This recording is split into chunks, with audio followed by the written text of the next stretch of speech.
Welcome to episode number 9 of the Italian Americans in Hollywood podcast series. I'm Daley Giacopella. And I'm Sadie, Bruni. Today, we're going to be focusing on Mark Ruffalo. Yeah, he's quite the Hollywood powerhouse, wouldn't you say? Oh, absolutely. Yeah. I mean, his talent, his charisma, that incredible Hulk transformation. I mean, come on. It really is something else. But have you ever thought about how his Italian-American roots have maybe, influenced his journey at all? Oh, for sure. It's a really important part of his story. Yeah. It fits into this larger narrative of Italian Americans and their impact in Hollywood. Right. Kind of going all the way back to, Rudolph Valentino, think about Frank Sinatra, all the way to modern stars, Ruffalo. It's that determination, that talent. Right. I don't know if it's a certain charm, but it's something special about Italian Americans. Yeah. So Ruffalo, he was born in Kenosha, Wisconsin. Right. But his family, they come from Italy. His father's side of the family is from Giacopella, Calabria in southern Italy. Oh, wow. And it doesn't end there. His maternal grandmother, Yolanda Piccolo, she was also of Italian descent. Okay. Specifically from Acerra, which is a town near Naples. Acerra, isn't that where Enrico Caruso, the opera singer? The legendary tenor, yes. Yeah, was born. That's right. That's wild. Makes you think maybe some sort of artistic spark is passed down through the generations. Oh, no. And if we want to add another layer to this, Okay. his paternal grandmother's family, the Bisciglias and the Mayos, they also were from Calabria. Wow. So he's got a lot of Calabrian in him. Yeah, really vibrant tapestry of Italian ancestry. Almost like he was destined to be in Hollywood. How so? Was his great-grandfather, Arthur Piccolo. He was a Neapolitan actor and singer. Oh, wow. Do you think that maybe that kind of planted a seed in his subconscious? It's amazing how all of these things, his family, his Italian heritage, the allure of Hollywood, all of it kind of comes together in his story. Right. I mean, it's almost as if he's carrying the torch Yeah. for generations of Italian-American artists before him. Inspiring. I mean, he embodies that spirit of hard work, the dedication that you see a lot in Italian-American narratives. If you're enjoying this, please subscribe for daily Bravo and Brava podcasts. We've got a lot more to cover about Mark Ruffalo's journey. We do. His early days in the theater, his breakthrough roles, and of course you can't forget about the Hulk. Oh, we can't forget about the Hulk, but we also can't forget about how he nearly gave up acting before his big break. Right. And his, all of the causes he's so committed to. Absolutely.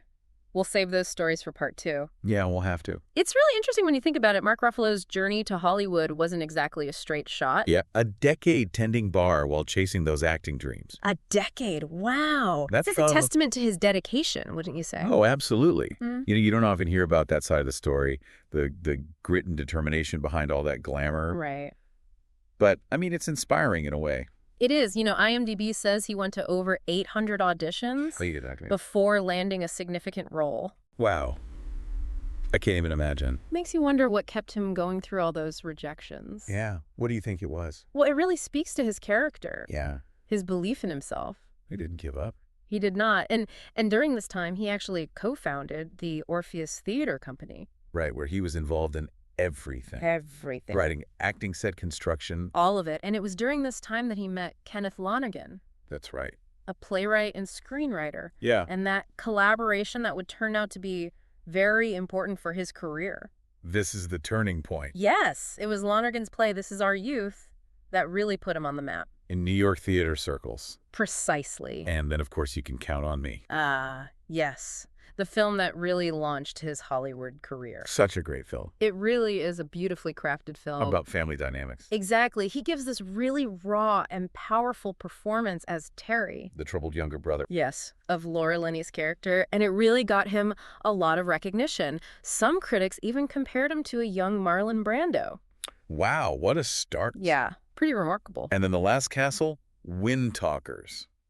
Eternal sunshine of the spotless mind. He's done so much. He's done it all. I think it's so interesting how he can move between genres so easily. Yeah, he can. 1 minute, he's this charming romantic lead in 13 going on 30. Right. The next, he's a captivating homicide detective in Zodiac. Completely different. It really speaks to his versatility as an actor. Absolutely. And then Shutter Island with Martin Scorsese. Oh, yeah. That was intense. It was. Do you think he was maybe trying to to explore darker, more psychologically driven roles at that point in his career. That's possible. He never shies away from risks. No. Or from exploring, these complex characters with many layers. He even directed a film, didn't he? He did Sympathy for Delicious, which premiered at Sundance and won a special jury prize. Oh, wow. So, Man of many talent. multi-talented, but I think we can agree that his role as Bruce Banner in The Avengers, that really launched him into a whole new stratosphere. That's when everyone knew his name.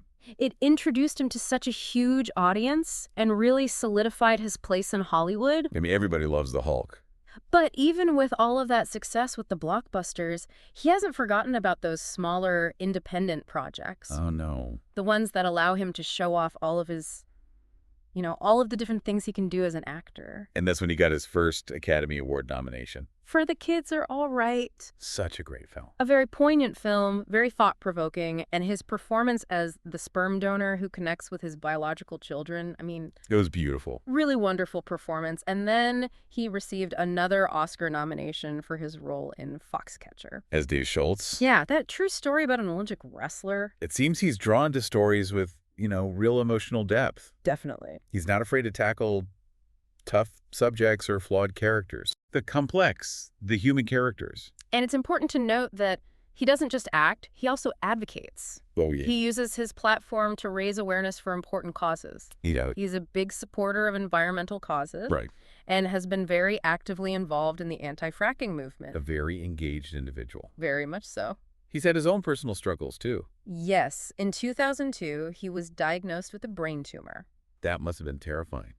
It was, but thankfully it was benign and it was successfully removed. That's good. However, the surgery did leave him with partial facial paralysis. Which he eventually overcame. He did a testament to his resilience, for sure. You can hear it a little bit in his voice in some of his later work. It adds a certain something, doesn't it? It does. Almost as if that experience made him understand what it means to be human even more. Yeah. And it gave his acting, even more depth and nuance. It seems his life off-screen has been just as captivating as his roles on-screen.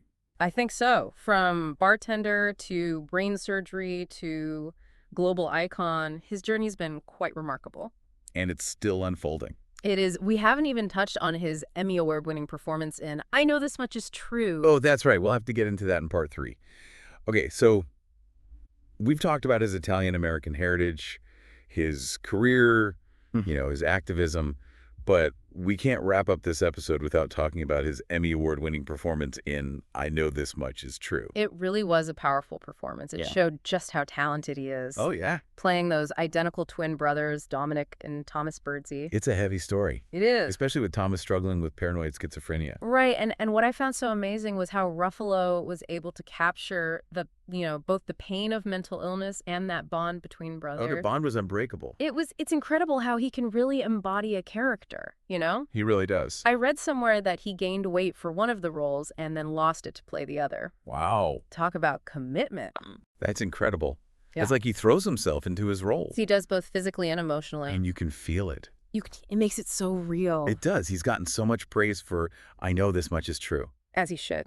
It really shows that he's not afraid to take on those challenging roles. The ones that require you to really, dig deep and explore those emotions. Yeah, he really has become a force in Hollywood. It has. And I think it's so interesting how his Italian-American heritage still, comes through in his work. In subtle ways. Yeah, but in important ways, Absolutely. That strong sense of family, the loyalty, the connection to his roots. It adds something special, doesn't it? It does. It makes it feel authentic. It's inspiring. It is. His whole story really, he's had to work hard, he's dedicated, and he believed in himself. As it paid off. It did, even if it took, 800 auditions? 800. Well, wow. But it reminds us that there are so many stories out there about Italian Americans in Hollywood. And all they've done for the industry. They've shaped it so much, And we need to keep celebrating them and their legacy. As we wrap up, I want to leave everyone with a question. Okay. How have other Italian Americans navigated the entertainment industry and contributed to its evolution? That's a great question. Thanks for listening, and don't forget to subscribe to Bravo and Brava. And turn on those notifications. So you don't miss any of our daily podcasts and short videos on Italian Americans in Hollywood.